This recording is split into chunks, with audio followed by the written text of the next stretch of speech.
like to welcome everyone here this evening. Thank you for being here. I'm not sure if there's any need for translation into Spanish, traducción al español. If not, thank you, Alicia, for being ready for that. Moving on to item 8.3, I'll entertain a motion to approve this evening's agenda. So moved. Motion been made by Director Mike Garza to approve this evening's agenda. Second. Second by Director Hilmes. Any discussion? Hearing none, all in favor? Aye. Aye. Any opposed? Motion carries 5-0. There's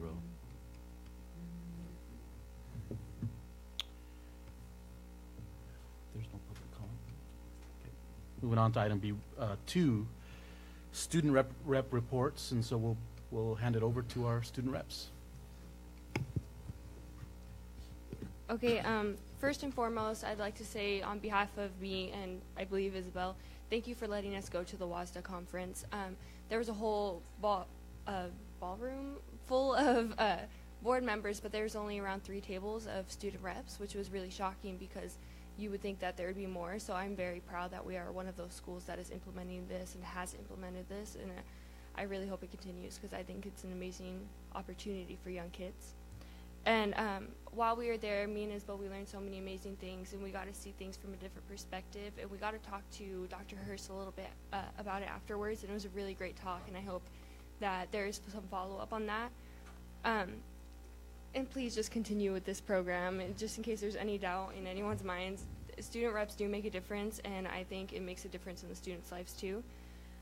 For OHS, the blood drive that we had was very successful. We actually had to shut it down 2.5 hours early because we ran out of blood bags. So we got about 102 pints of blood, which is really awesome for the community and for our school. So thank you for helping us reach our goal. Tomorrow is going to be the Winter Spirit Walk, so we're going to have the band and all the winter sports go down the OHS hallway, the main hallway, and we're just going to all recognize them so everyone gets included. A sportsmanship follow-up forum is in Sila this Wednesday, where Othel will be represented by 6 students. We are starting a new program, and it is called Husky for a Day, and what it is around 10 8th graders, I think, every Wednesday or within different Wednesdays are actually going to shadow a leadership student at the high school for half of a day just to learn about the high school and what it is instead of going into it blindly when they reach 9th grade. So we're going to start that. And right now, the ASB, mainly Hannah Christensen, in case you guys know her, please thank her. We're in the works of trying to talk to Connell to actually get a spirit competition with them together. So we're going to, before the game, we're going to get together and we're going to do like dance-offs and just different things to combine our communities. We're going to have a mitten drive, a canned food drive, and a penny drive, I think. So that is all for OHS. Awesome. Adding on to what Kaden said, I really enjoyed the WASA conference. It was a really awesome experience, especially seeing all the different student reps. It was also really shocking for me, like that there weren't as many as I would have thought. But it was really cool to get to meet all of them. And just to follow up on the Thanksgiving piece that we did, we had a really good turnout. I saw a bunch of the school board members there, so thank you all for coming. And yeah, that's pretty much all for me. All right, thank you guys.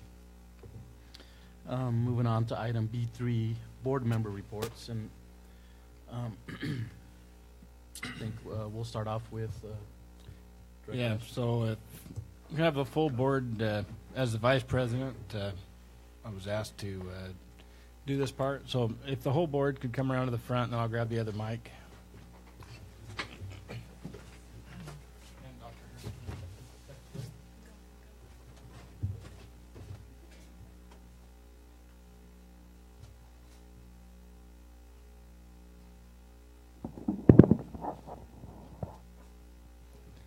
Hey, it's already on. It's great.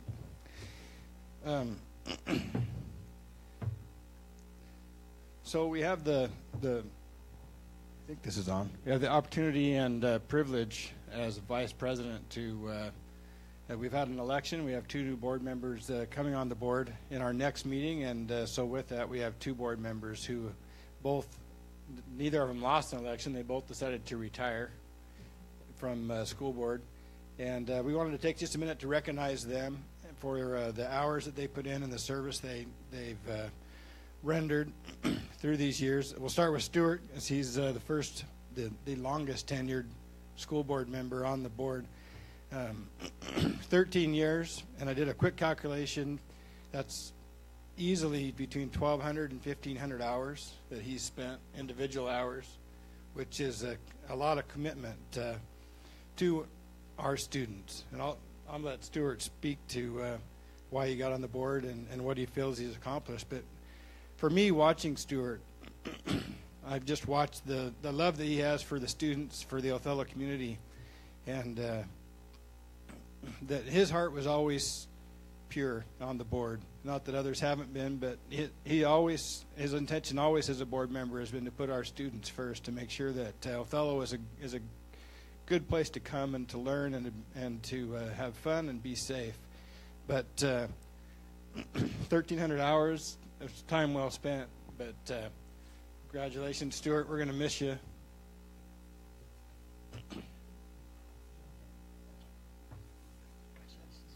And let Stuart say a few words.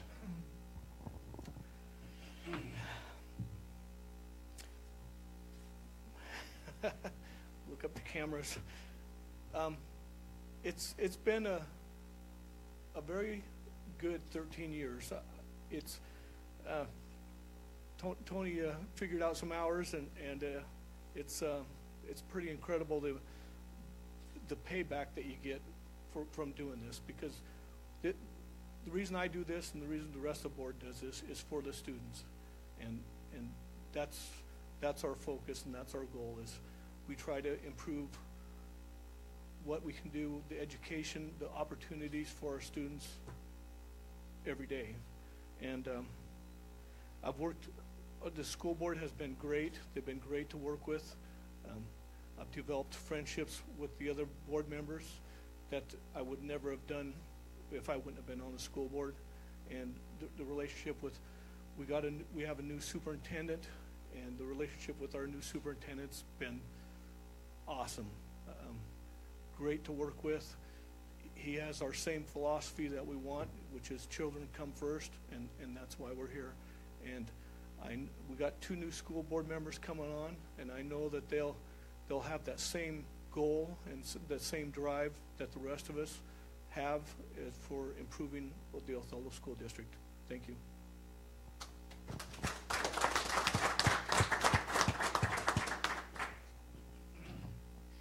Moving on to Mr. Juan Garza. He spent 7 years on the board, and I will tell you that in all fairness to Stuart, the first 4 years he was on the board, the boards back then, they only met once or twice a year. They didn't do anything. But when Juan got on, we got serious. And so I'm sure Juan's put in, if Stuart's put in 1,300, Juan's probably put in 8. But 800, not 8 hours. But Juan's our outgoing president. This is his second full year as the president of the board, and he's been a great leader for each one of us as board members. It's a hard job sometimes to keep a board of 5 individuals who all have their own thoughts and own beliefs on the same page, and to let everybody be able to say their piece and negotiate where we go as a district. And that's a skill. Having been president in the past myself, it's a skill that Juan learned, and he really embraced and has done a great job of. And I'm proud of Juan. And unfortunately, one of my goals when Juan got on the board was to get him to try an oyster just once, but I was unsuccessful. And but so Juan has a strong will, evidently, because even he didn't bow to peer pressure. It's a great thing for kids to know. And but Juan's he's definitely all about the students of Othello as well. And every conversation with Juan always comes back to how is it going to help the kids of Othello to become better. But so congratulations, Juan. It's been 7 years. It's been wonderful to have you on the board and to serve with you.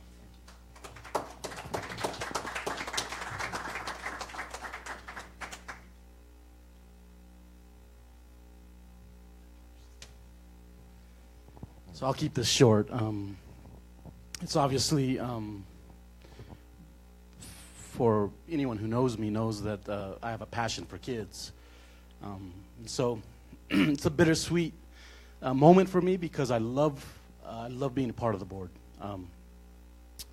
But I also know it's important to move on and know when to allow someone else to participate and give back to their community. And so I am so grateful for all the friendships that I've established as being part of the board. But above anything else, it's about what Stuart mentioned. It's about the kids, and you learn to appreciate what goes on in a school district when you become a board member.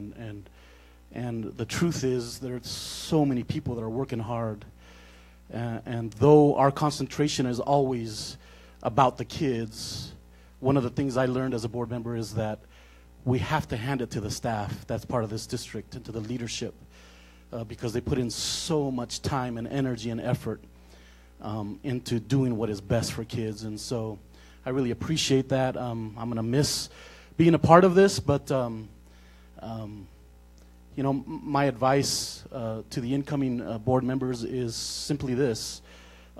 Coming in with an agenda doesn't work because you obviously got to convince two other people to think like you're thinking. But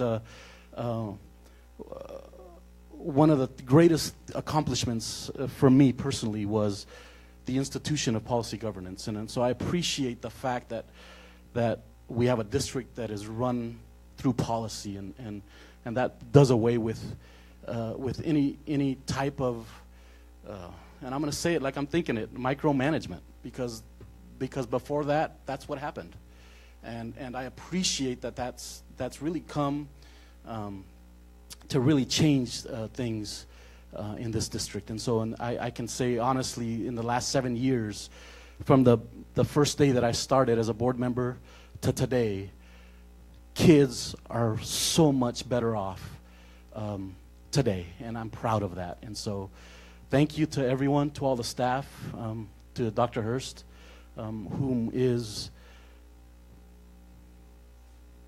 the greatest leader, I think, that we've ever hired in this district.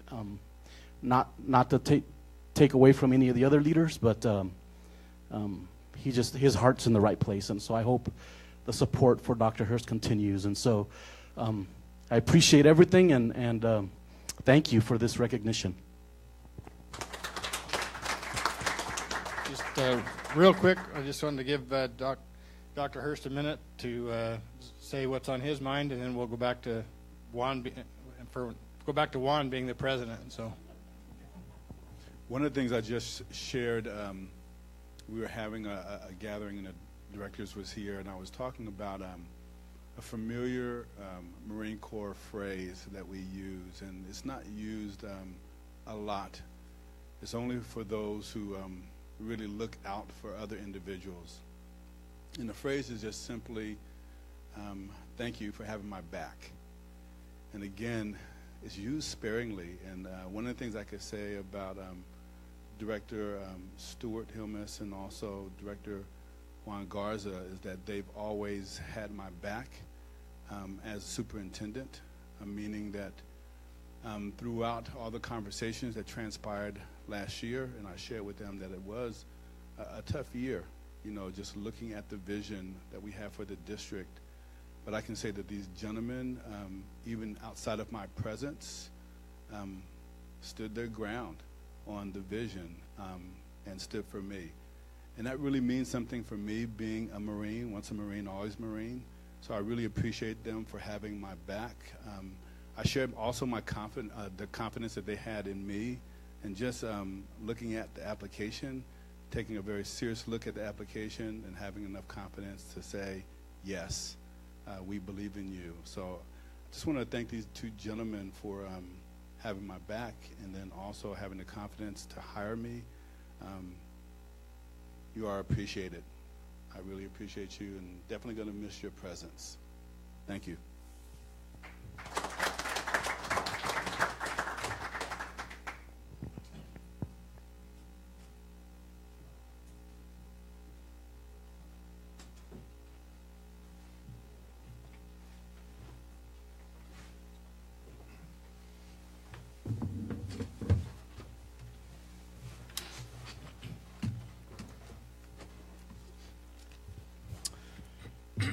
Okay, moving on to legislative report. Director Simmons, sorry. So, a couple things I want to talk about for the legislative report this meeting. The main one being kind of the court's decision on McCleary after looking at what the legislature did this year or this session. Basically, the court said, we like your idea, your plan. It's not going to be implemented fast enough, though. So they're basically, they still have the heat to them, saying you got to figure this out sooner, and basically have said you have to figure it out in the first general session of 2018. So kind of a end of March deadline of get some things figured out as far as your implementation, and then they might consider taking away the $100,000 a day fine that they're racking up. That was a big one from the legislative point of view. But and I'm kind of moving into a little bit what we learned at WASDA, if you don't mind, because it fits in a little bit legislatively. But I got some really good information on the breakdown of now how the state levy is going to supplant, I guess, the local levies, and then also how we have the opportunity for a local levy enhancement, and really what that means financially for our district, kind of the implication it has for discussions we've had going forward regarding a potential for a capital levy for some kind of a sports complex. And I just think it's good information that we need to get now as we're going forward and kind of sharing the story about the bond, because there's some clarification that I need to get as far as how we're sharing the per 1,000 changes that are going to happen with the new bond, and so I'm going to take some time to meet with Brian on that. But I would suggest that we as a board have a workshop where we can go over this before the end of the year would be my suggestion, so that as we're sharing the message about how this potential bond is going to affect people's tax rates, we're really clear about what that message is, and then talking about what we might be able to do in the future. Because the bottom line is this is going to, while it might not result in a big decrease in what I'll just call specifically levy taxes to our local taxpayers, it's going to result in a lot more finances to the district, though, and more things that we can do for our students. So as a board, I think we need to look at that and maybe see where we can balance out some where we devote some of that money to, so that the community feels like it's going to education like it should, but also filling some of our needs that might be extracurricular. So that's, I guess, a request by me. That's a big thing that I got from the conference, because I started to pick some of the breakout sessions that were dealing with that, and kind of a request, I guess, that the board also sets up a workshop for this. So, Director Simmons, you want to set a date now, or you want to wait till the next board meeting? I know that I would wait till the next board meeting. I know our new directors are in the audience, so maybe just something that they can think about as well as we're going forward. Maybe if we can do something in December. I know December is kind of a tough month, but if not, then hopefully very early in January that we'll be able to set something up for that. Great. All right. So if we could have it on the agenda, though, for next meeting to talk about, that would be. Will do. Great. Okay, I was able to attend just one day at WASDA, and one of the breakouts that I attended that I'm trying to wrap my mind around had to do with parent involvement and how important it is. And I know that Othello we as a district have come a long ways through our PTAs and organizations of that type, but just trying to figure out a way to really engage our parents. I know that, especially in our Hispanic community, we're struggling.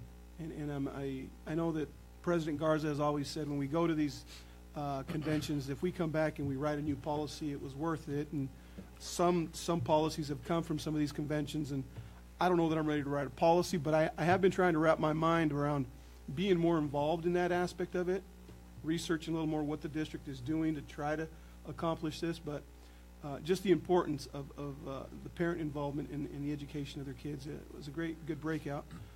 And like I said, I was only able to go to one of the days, but it was, as always, they're filled with plenty of information. And if you don't come home with something, it's because you weren't paying attention. But it was good to be able to be there that day. Thank you. Any other discussion on the WASDA conference? I know that. Yeah. I just had just one thing that I wrote down that kind of hit home to me one of the sessions I was in, that I think Othello's actually done a really good job at this, but we can always be better. But I was in, it was actually Yakima that was presenting, the Yakima School District. But I tried to write down word for word what the gentleman said, because it was profound to me, and maybe something that I felt like we've strove to do as a board, but maybe have not said it as eloquently as these guys did. But his quote is that we should be striving for equity, not equality, in our schools.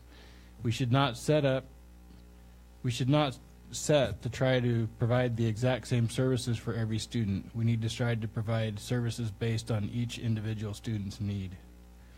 Which I just thought that sometimes it's easy to focus on when we, as a board, we talk about different schools, and it's easy to focus on saying, well, we need to have 4 sets of playground equipment in every single school because they need to be all equal, but I think we've done a pretty good job of it. But it was just something that hit home to me, that there's a big difference between equity and equality. And as we move towards this next century of education, I think Dr. Hurst's vision has been that we need to have customized and personalized education for each child that supports them to be who they want to be, instead of what it was in the past, an assembly line approach where every child needs to learn the exact same thing. But something that I've always been passionate about, but it really hit home that we've done a lot in Othello, but we have a long ways to go still to become what we need to be for our kids. Thank you.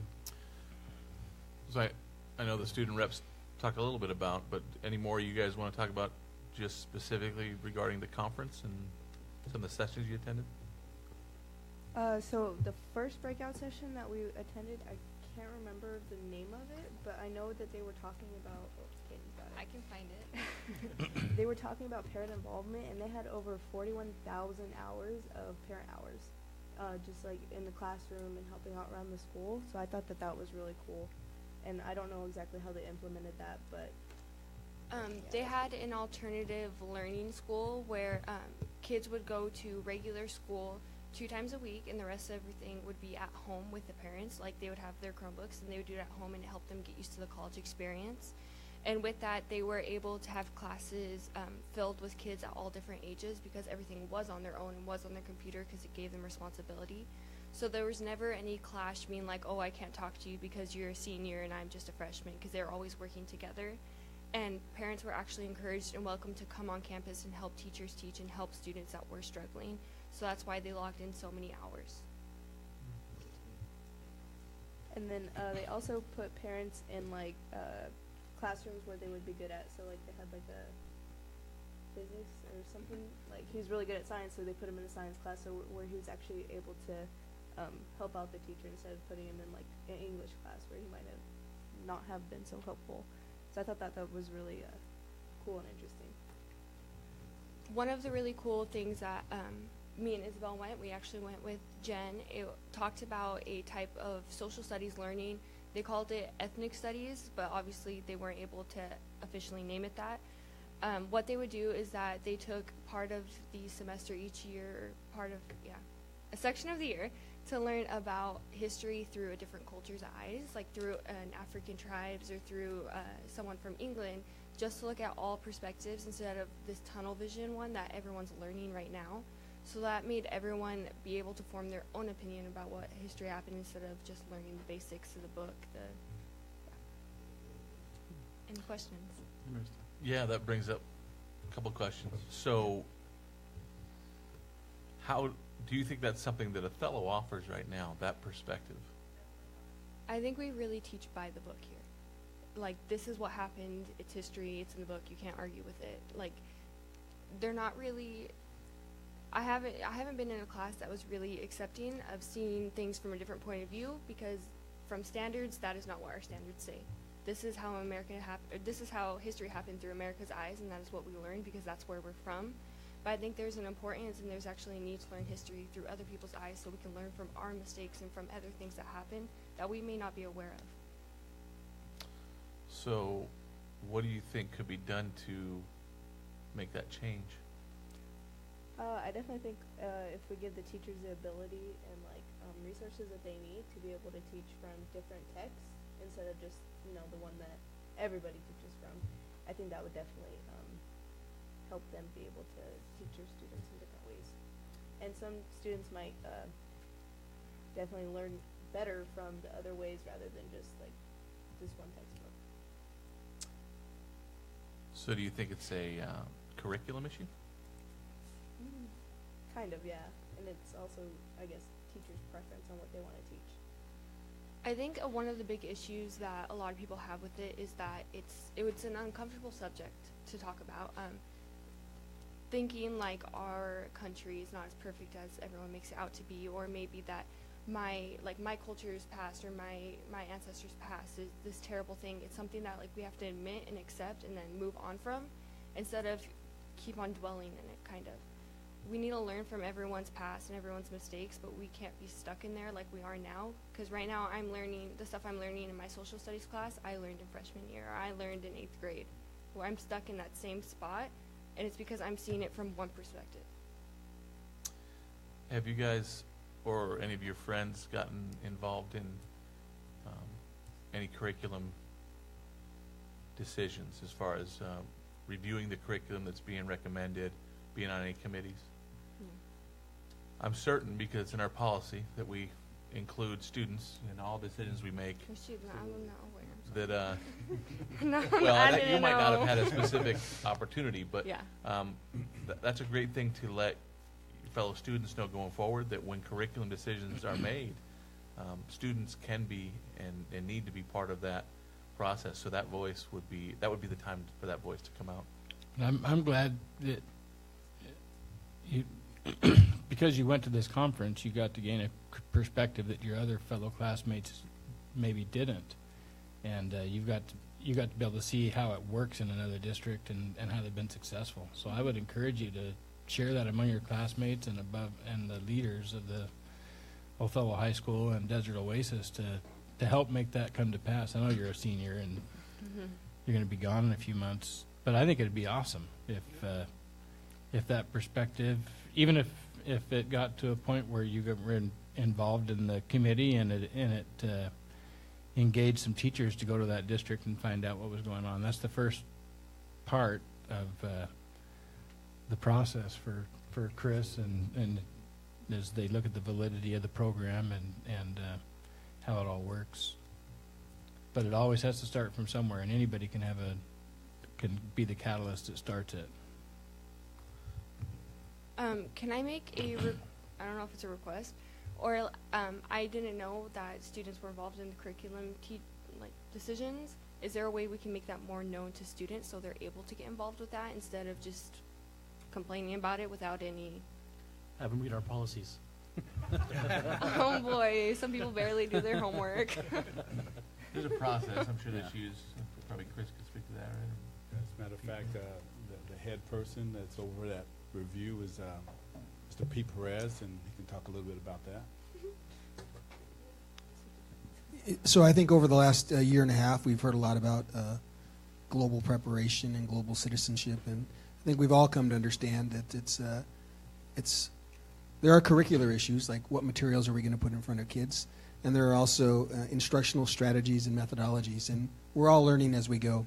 But I guess the strong commitment that we've made as a district, and it's come directly from the policies, is that we engage all stakeholders, including students. So I know that currently in the system there's consideration for ELA materials K-8. I know that Mr. Spencer, who's leading that project, will include students as a component in that conversation. Certainly there are options at the secondary level with 9-12 students that could engage in perhaps a more rigorous way, but a strong commitment from the district to include students in that process. And so I know I'm not your mentor, but I'm going to make a suggestion, both of you. That's Tony. I'll introduce you later. I'll introduce myself to you later. Just a suggestion, I think that would be kind of cool if you guys were to look at EL 14, which deals with this, and look and see if you could change the wording or add in a bullet item or something without changing the whole policy, right? But maybe enhancing it, that by changing the policy, sometimes just a little bit, you kind of create a situation where then our district has to rethink the way they look at some of the things that are done, and maybe then incorporate some of these ideas you talked about. But I'd just be interested to see what you come up with if you look at that policy and go, okay, I bet if we worded it this way, then it might make us think about what you're talking about a little bit more. Not tonight. Take it home with you and study it. And Well, I was going to give you half an hour, but I guess if you need more time. Rob's a quick study. Yeah, I mean, and not even necessarily the next meeting, but maybe something to look at over the next month or something, because that's you guys understand that's how we govern, right? Is by policy, but it doesn't mean that you can't make policy suggestions to us as a board, even though you can't vote on the policy. Yeah. Thank you, guys. I know Director Hilmes has something he'd like to share as well.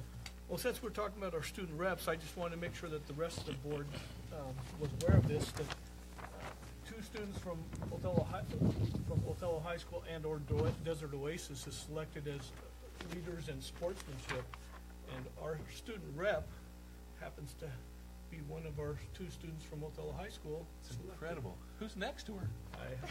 I don't know who that kid is, but Congratulations, Gator. Congratulations, Caden. Yeah. Congratulations. Absolutely. Awesome. Or said hi. All right, moving on to item C1. I will entertain a motion to accept our required approvals. I move to approve item C1, required approvals. Motion's been made by Director Ashton to approve Second. item C1, seconded by Director Simmons. Any discussion? All those in favor? Aye. Aye. Any opposed? Hearing none, motion carries 5-0. Moving on to item C2, superintendent comments. Yes, just want to call the attention to the board of directors. We have a McFarland Middle School visit on December the 5th, and I just want to ask if there's any questions as you have reviewed the agenda.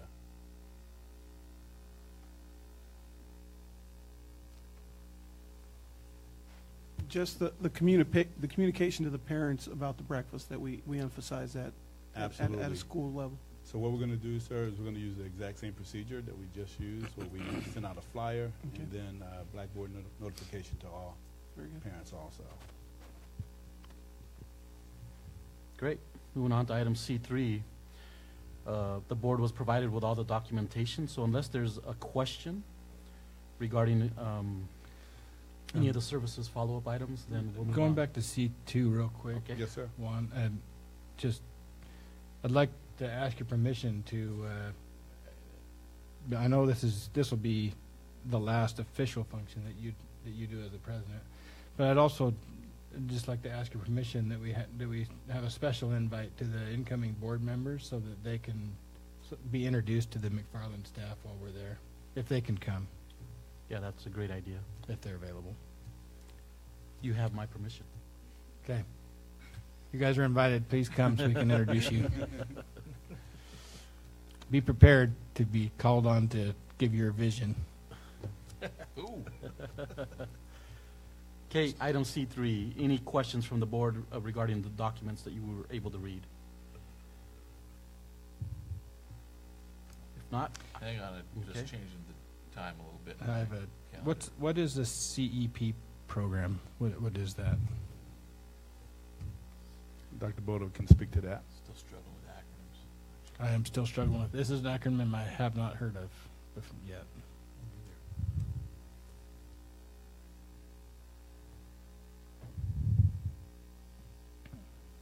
And then your memo references additional information that'll be presented tonight. So if you have it, that'd be great too. December 11th, sorry. It's not the 11th? I can't speak to the acronym. I don't know what the CEP stands for offhand, but it's all students within the district would be provided all meals at no cost to them. Okay. But there's an actual There is. program for that. Yes. Okay. I believe it's called Community. Ms. Cantu, can you assist? Okay. Thank you. Community Eligibility Provision. Cool. Yes, this morning Ms. Cantu and I met with Pam Mayer on that exact topic, and I will be prepared to present at the next board meeting. Any other questions regarding item C3? Not moving on to item C4. Any questions on the documentation provided to us? I have a comment, not a question. Sure.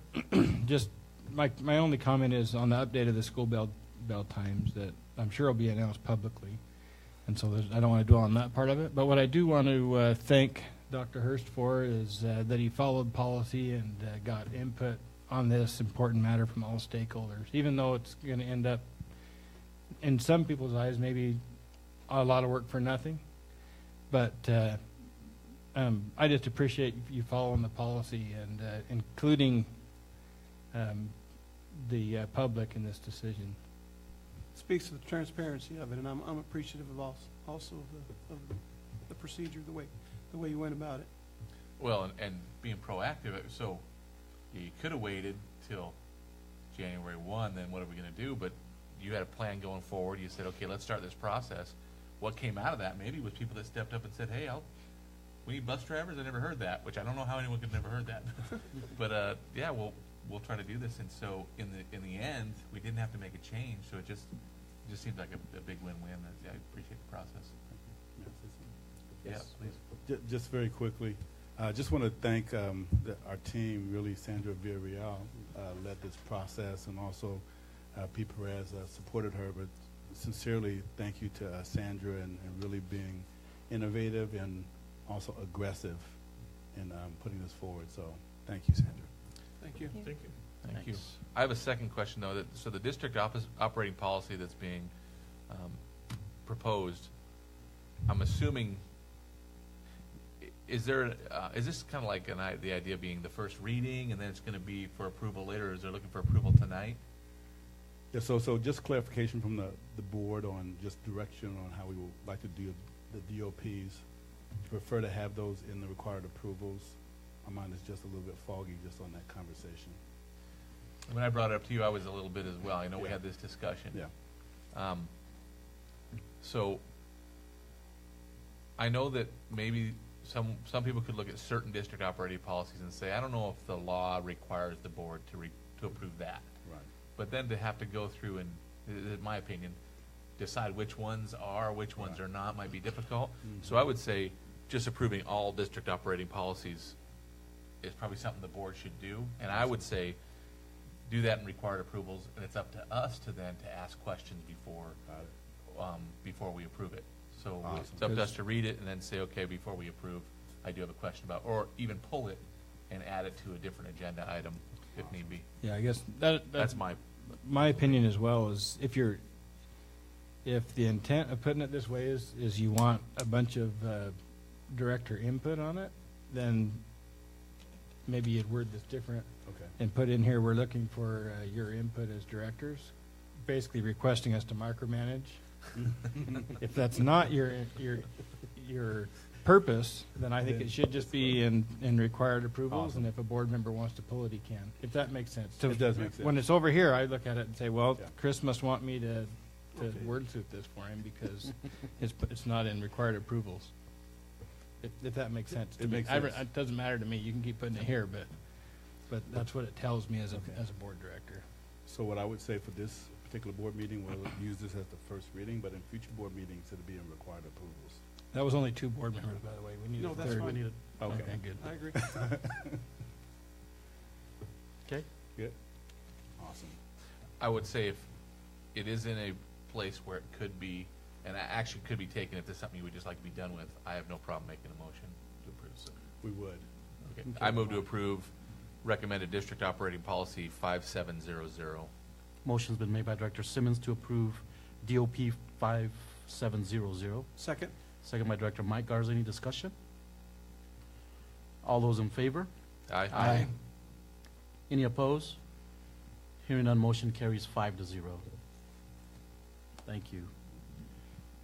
Moving on, we have Greg here to give us a quick update, only if you guys have a question about his document. If not, we'll move forward. The only question I have is communication to the public.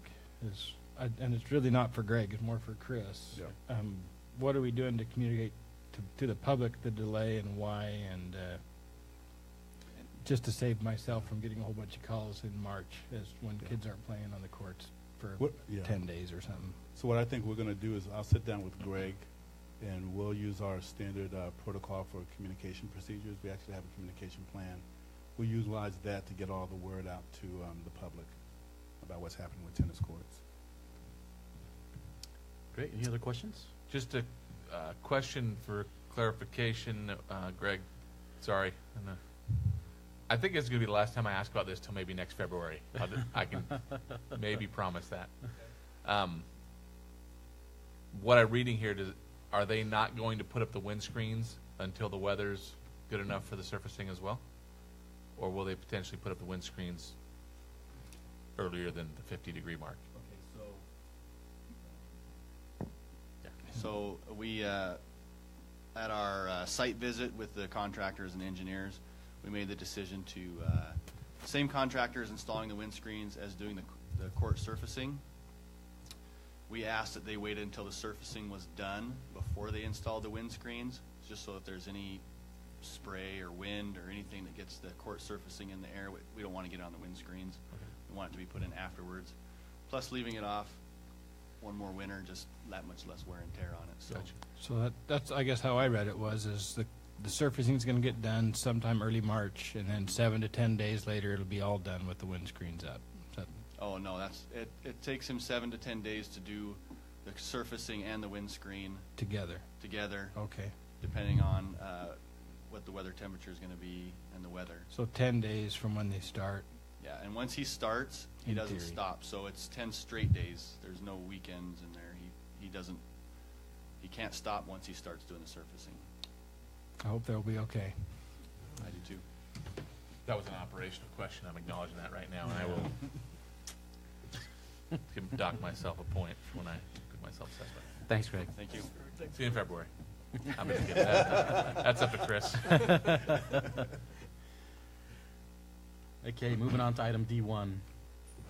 Assurance of organizational performance. We will begin with our ENS 2 policy or Survey Monkey. And I believe that was only one question. There was a couple comments, and so let me read those comments very quickly and then decide if we want to keep them or not. Comment number 1, thank you for the detailed oral and written report. I look forward to continued progress in fulfilling our district-wide vision of seeing each student graduate high school prepared and be successful in life.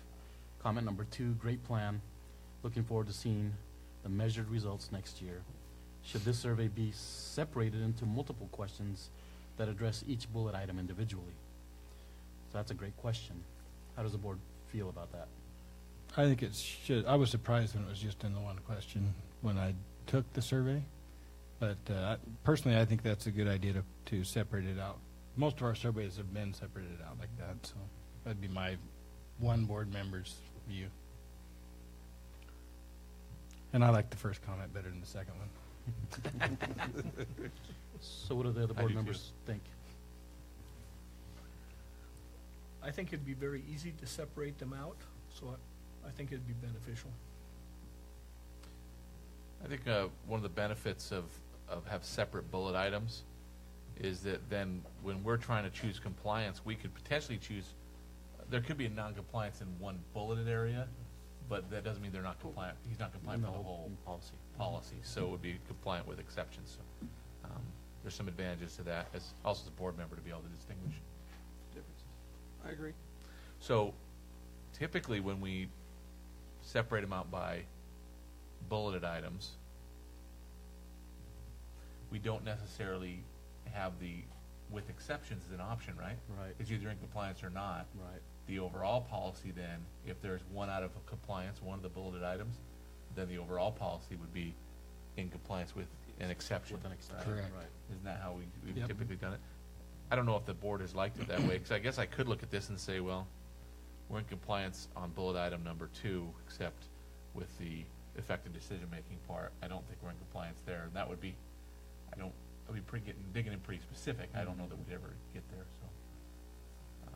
I don't mind it being there, but I don't know if it needs to be there, with exceptions when they're broken I down don't to think bullet it items. should be. I think it's either in compliance or it's not, and then through the Overall. sections like we've been doing. And then the total policy, if there's one part that's not in compliance, then then it's got an exception. Yeah. Does that make sense? I'd like to hear what you think about that, Dr. Thurston. So I think I heard is that we're comfortable with the bulleted items, and then if there's a portion that's out of compliance, then it could be with an exception. Yeah, so in other words, if you have, say there's 7 different bullets in here, for Mhm. example, and each one is either in compliance or not in compliance. Right. And then at the end, if the board agrees that there's a section that's not in compliance, then the actual policy is in compliance with With that an noted exception. exception. Got it. Not, that's really what the purpose of that is for, from Mhm. my view, is. And these were redone. That's probably why. So the Survey Monkey, this is the first time we've seen this Survey Monkey, because Right. the ends was redone. But if there's 4 bullet items in the policy, there's Mhm. typically then 4 questions in the Survey Monkey. Got it. And in fact, as I'm looking at INS 2 now, under policies, it's actually divided into 4 sub-bullets. Yep. So those could be the corresponding numbers. Got it. Yes. Okay, And great. did- So we'll did you keep comment decide- number 1. Is that consensus I get? Sounds good. Okay. So this is in compliance. In compliance. And that's a positive It's comment. a positive being comment made. that'll just Yeah. be added. Okay. Nice job. I just want to note, I think that's the first time that N2 has been in compliance since we started policy governance that I Very can good. recall. That's true. Yeah, that's, So it's a great accomplishment. because INS 2 is Tough. It's a hard one. tough. Yeah, it's very- Can I say something about that? Yes. So I just always like to just acknowledge the work that's happening with the team. It is a team effort, so just wanted to just share with Pete Perez, since he is here, if he could just share with his team, the teaching and learning team. We really appreciate the time and effort and digging into this and putting together a fine product, really the work that we're doing. The Thank you. implementation plan is that's huge. Yeah. And so that's why I really look forward to the measures next year, Yeah. so that we can really dig Absolutely. down into the numbers. Absolutely. Okay, moving on to item D2, EL 14. And I believe every question was found in compliance, but question number 1 has in compliance with the following exception. The comment reads, while the work of reviewing each program is not yet completed, it is impressive the progress made toward this effort since you came to our district. Looking forward to continued progress and finding this in full compliance soon. And so I guess an explanation as to why it's not in full compliance. Was that comment? I don't know who put that comment. Was that comment meant for question 1 or question 2 in regards to reviewing the program? Well, that's question Anyone number know that? 1. The comment made while the work of reviewing each program, but wasn't that a requirement in question in bullet number 2? Or whoever wrote that could probably clarify that for me. Yeah, I'm just rereading. I know I wrote it because I can see what time it was. And so I'm just rereading it to see if I can quickly pull out.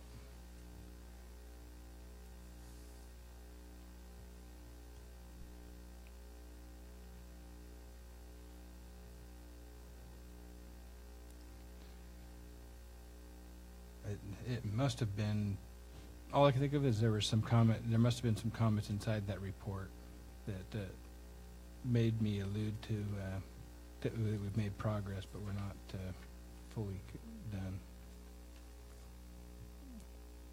Sorry, I should have looked at Chris's report before I came, but again, So we're good to move forward? Do you, well, yeah, I mean, that's, I'm okay with it not being in there, but it would have, I just know when I review them, I have the Paul's, what Chris's report side by side, Yep. and it would have been something in Chris's report that Triggered that. triggered that. Okay. That there was continued progress to come, kind of a thing. So what do we do with the comment? Board have suggestion? You want to change it, or do you want to keep it as is? I don't see a problem leaving the comment. I don't It's have a not- problem with it if I know what it's about. Well, I it's, can probably clarify. Go ahead. Yeah, so as you're looking at the report, there's a few things that we put in there that are just continued. So as part of the long-term plan, part of the first year, so for an example, under item 1C, we're talking about global competencies framework. So we're laying the groundwork now for that, building capacity. But then years 2, 3, and 4, we'll see it to fruition. So there are some things that are continued. right, in process. Right. So my question would be, what specific part of that bullet item is in compliance with an exception? There must be something in the wording then that is the exception. That's where I'm trying to dig down and see what. Let me see if I can pull it up. I don't have a problem with the comment. I think if we delete the second portion of the last sentence, the full compliance portion of it. I mean, because it is referencing continued progress that the report is referencing as well, but So you're saying more of a positive comment Yeah. rather than, because then it wouldn't, because it is. so you gonna- don't support the in compliance with an exception No. part of it, okay. Well, it's not, the exception wouldn't stay anyway because that's not the majority's Right. board view unless a bunch of people are changing their mind. True. Well, you might change my mind. So we'll give you a minute, Director Ashton, to find that. And then we're moving on with or without your answer. I know what it was, is, the way I read it, it is item C, where Mhm. they're currently evaluating some programs, but they haven't evaluated all of them yet. Right. That's where I was getting that from, because The the curriculum. wording says that we failure to develop and implement an academic program that is research-based, provides access and challenges for us all. And in Chris's report, he says we're not done evaluating all the programs to make sure that it has those qualities. Gotcha. That's where I got the exception from. So, okay, do I have consensus from the board to keep that?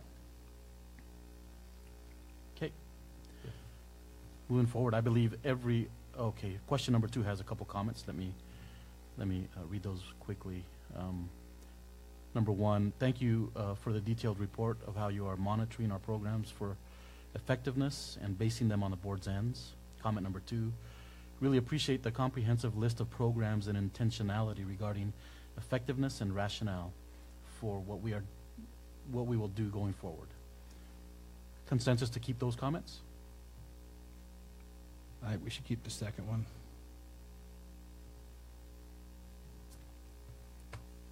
Equal opportunity.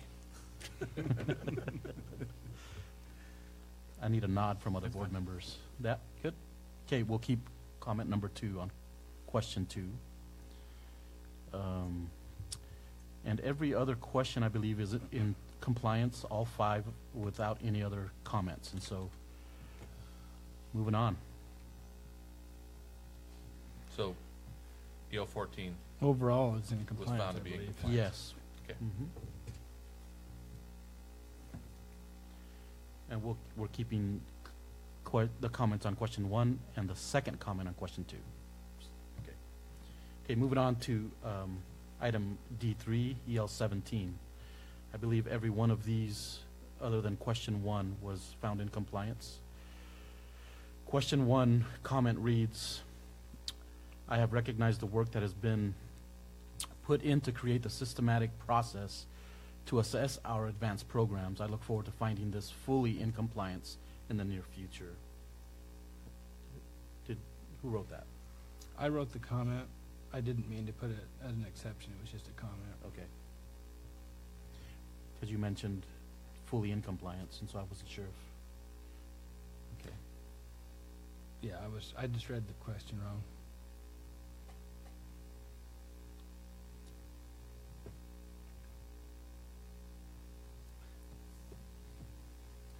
Question 5 does have a comment as well, President. I would recommend then on that to probably, just like Just Mike said on take the the last one, last statement take out. out, yeah, take out the last sentence.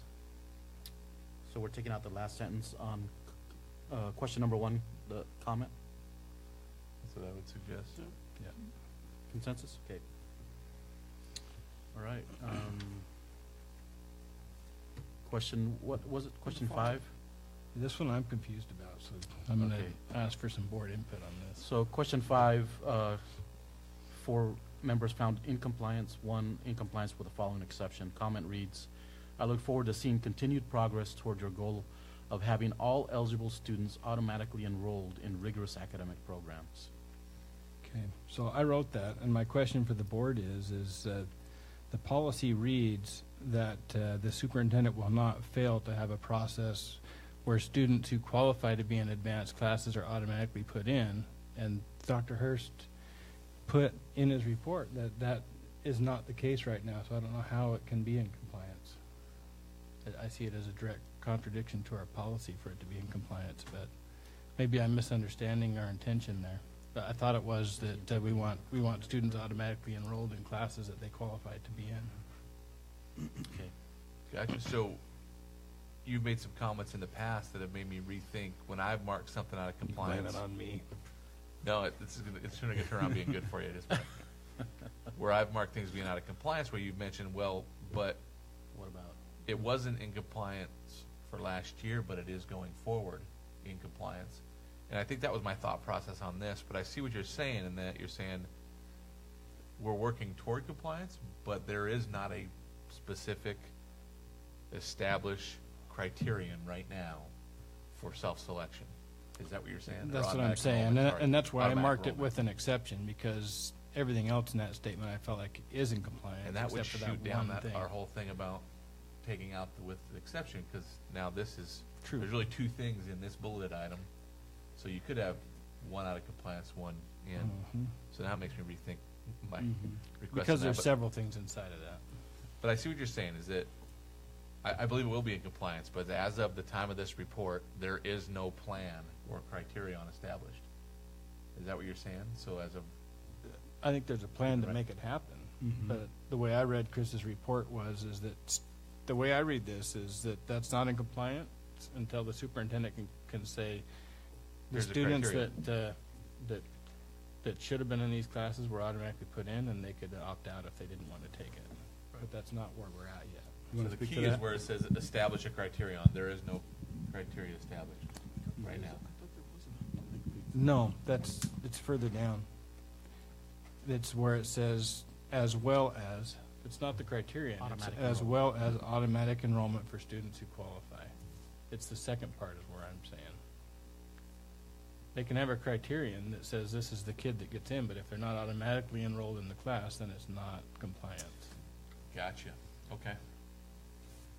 So until there are some students automatically enrolled, then we're The not board's, my compliant. memory was the board's intent is put the kids in the classes they should be in, and if their parents want to come and opt them out because they don't feel like they should take that class, then I the follow parents you. can come in and talk to the counselor and opt the child out.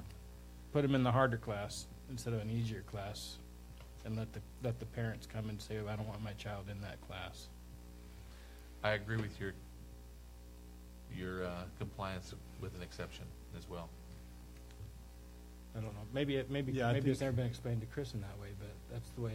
You want to speak to that also, Pete? Yeah. So as I look at the EL 17 monitoring report, there's a statement above that table that talks about all OSD, all students have access to those advanced courses if they meet the eligibility requirements. But the refined process about having students opt out, I believe that work is in place. I believe we could produce that for you from OHS. But we've also had conversations with the middle school about concepts around rigorous math courses for all students by 8th grade and those kinds of conversations. And so when you see that statement at the bottom of the table that says, in the future, OSD will be moving toward where they're automatically enrolled, that's where the system is heading. I think the challenge in a document like this is communicating K-12, how do you meet those standards? This was merely as evidence for Othello High School. Yeah, and my comment isn't to say we're not making progress.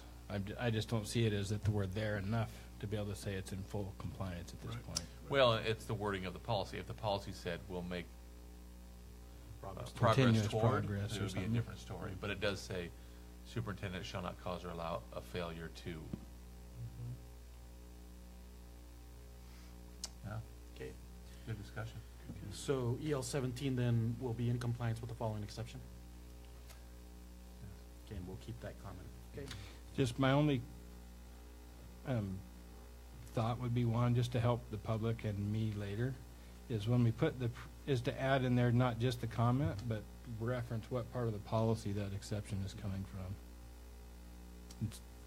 And then, I know we've talked about this before, and it would be helpful for me, because here's what's going to happen. At the end of the school year, we're going to go through and we're going to evaluate the superintendent based on all this. If we knew a plan and a timeline for when this would be in compliance, and it's done before June, then we have the ability to then correct and make comments on the final evaluation that this is now in compliance. Yep. So that's what I would just, I'm just making a suggestion on this, Dr. Hurst, that whenever you have situations like this, whenever you do find compliance, make us aware of it. Okay. And then, You don't need to wait until the next time we review it. Got it. and even if you wanted to say, hey, in response to this, this is my plan, this one will be in compliance, to me that's even better.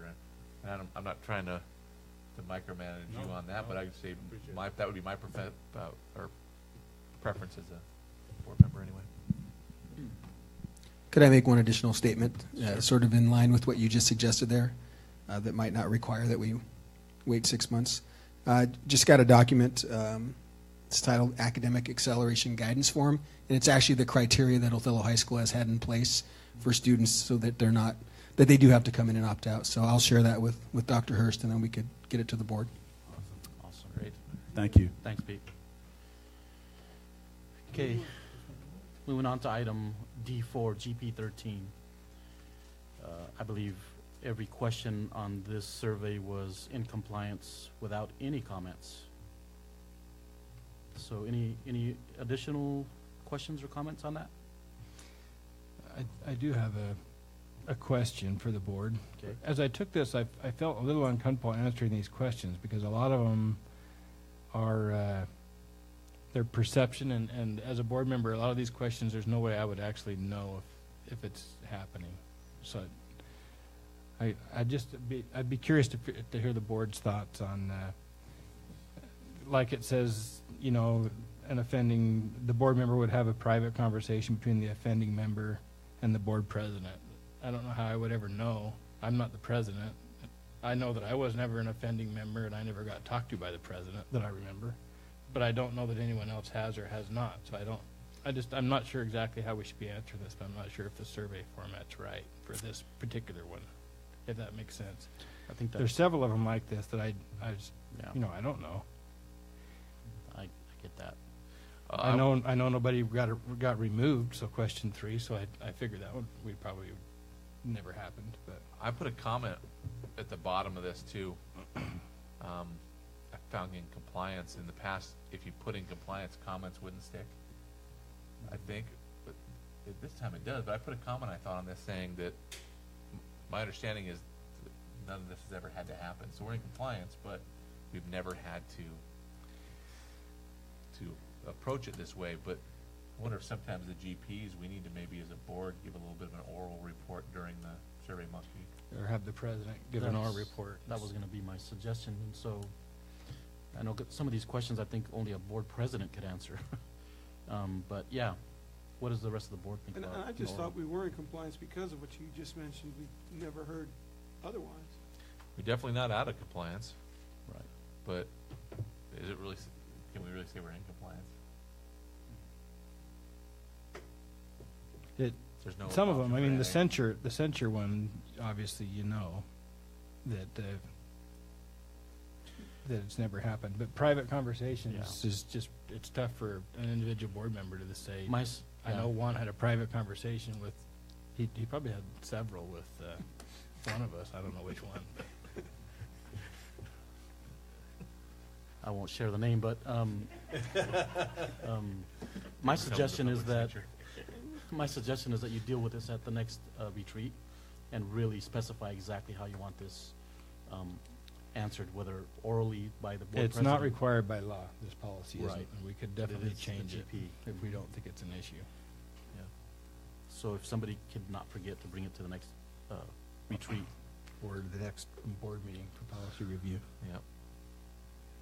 Okay. Anything else, anyone? Okay, moving on to item E1. EL12, is there any recommended changes? Move to approve policy, changes to policy EL12. Motion's been made by Director Simmons to approve Second. EL12, seconded by Director Ashton. Any discussion? All those in favor? Aye. Aye. Any opposed? Hearing none, motion carries 5-0. Moving on to item E2, EL13. Any recommended changes? Move to approve the revised EL13. Motion's been made by Director Ashton to approve the revised EL13, Second. second by Director Mike Garza. Any discussion? All those in favor? Aye. Aye. Any opposed? Motion carries 5-0. Just a note, Mr. President, if we can make sure that these policies are updated on the board docs section as soon as possible. So, note taken. That will happen soon. Great, moving on to item F1. There will be a need for an executive session for approximately 30 minutes, so we'll take a 5-minute recess and then go into executive session for the purpose of discussing staff evaluation. Thank you. What did you guys feel about doing the Survey Monkey